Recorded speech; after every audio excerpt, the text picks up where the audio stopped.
Okay, welcome back to my tagging series on the 10th of March 2018. So yeah, with regards to why YouTube, well, just think about not so long ago, in order to get outreach, to get exposure, etc., you would maybe have to go on a talk show or talk to a radio or something along those lines, or get yourself in the newspaper, for a bit of publicity on what subject you were doing. And whereas now you can relatively easily, from the comfort of your own home or wherever, with a simple smartphone or iPad or whatever, computer, you can create a video about what you're doing and you can publish it on YouTube. They're hosting it, doesn't cost you any money directly. Of course, you've got to have an internet connection and a device, etc. But just think of the power of that. There really is a lot. So yeah, and also another reason of why I like to do YouTube is to track progress. Of course, you can film your allotment at the start of the year, and then you can look on later on in the year, you film something then, and then, I look back at some of my videos now that I filmed a few years ago, and I think, wow, yeah, I'm glad I grew that. And in particular, take the things like the watermelons, and the bitter melons in particular. Then videos tend to do quite well because, of course, they are, outside the norm of what we normally grow here in the UK. Of course, myself and many others have proved it is indeed possible to grow them.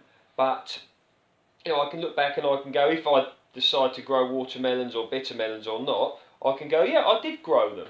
And, of course, then videos are up there for people to look at. And I believe it's inspired a few people to have a go at growing something that's a little bit different. So tracking progress is good, and even little things like you can just see an allotment look tidier as time goes by. You can see the quality of the soil improve in the raised beds, and it's just a good way to document progress. And as long as YouTube doesn't go or the rules don't change, provided YouTube is there, even in a few years' time it can be looked back and looked at. So that's another reason why I choose to do YouTube.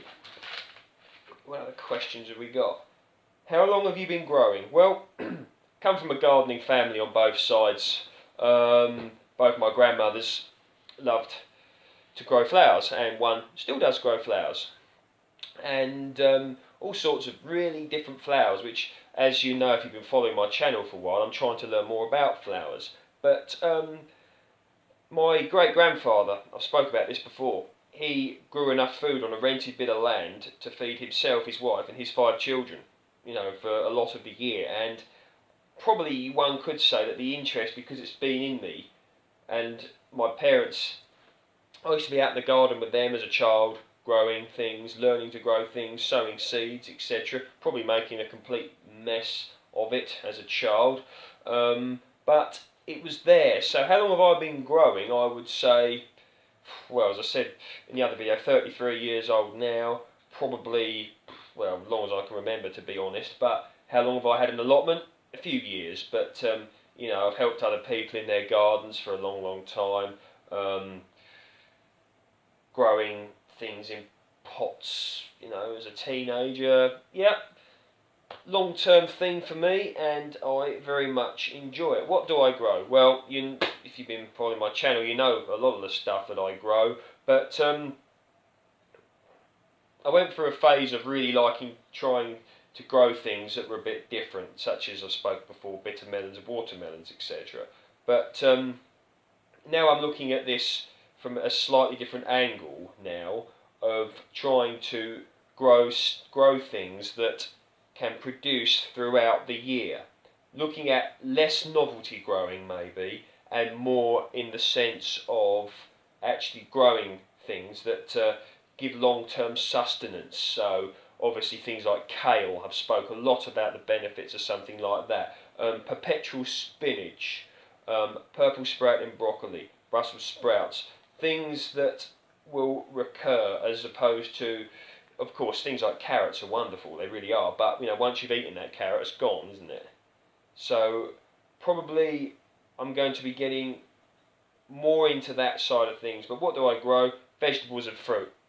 You know, I mean, I love growing fruit trees, and it was at one point, fruit trees were a very big focus of mine, and indeed they still are, but I'm not moving away from it. But of course, with regards to a fruit tree, you generally get your fruit and that's it. Of course, you can preserve your fruit for, you know, later in the season regarding apples, pears, etc. You can bottle your plums, bottle gooseberries. It's not exhaustive, but there's so much you can do as well. But, you know, picking that, let's say you had 100 kale plants, you know, yeah, you'd probably get bored of it, but you could get long-term nourishment fresh from them throughout the year.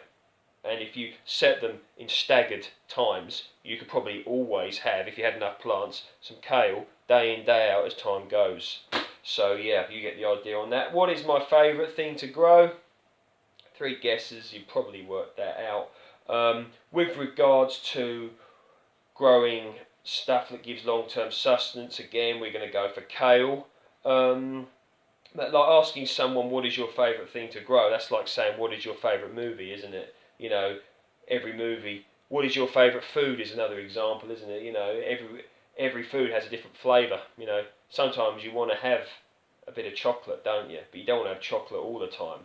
Sometimes you want to, you know, you want to have chips, don't you? But you don't want to have chips all the time. So asking what is your favourite thing to grow is quite a big question. But I would say my favourite thing, if someone said to me, what can you grow? You can only ever grow one thing. Probably be kale.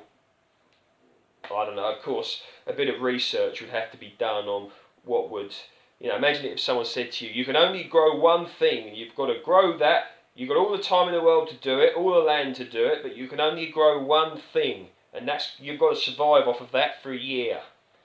Yeah, big question again. You'd have to do your research on what would deliver the correct nutrition for this, and the correct nutrition that you would need for survival, but also one that would survive in the climate and produce prolifically for the time you would need it. So a bit of thought would have to be given to that. But at the moment, if it wasn't that scenario, my favourite thing to grow at the moment is kale.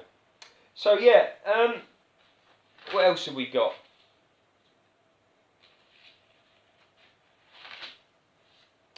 Tagging people. Okay, right. Loads of channels out there. There really are some great channels. I don't probably view other channels as much as I should. The reason why I do this is basically time, because, you know, once you start clicking on channels, what they call it a YouTube circle, don't they? And you just keep going.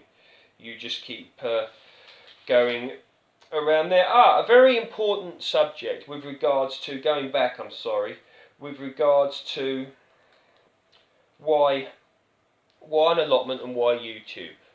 There's a lot of strong thought out there now in many different subjects.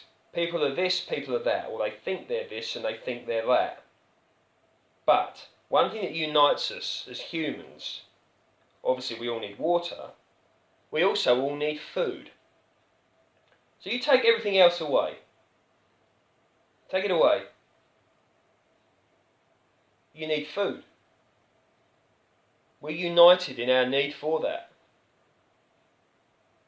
No one can counteract that argument yet. So an allotment helps to provide that.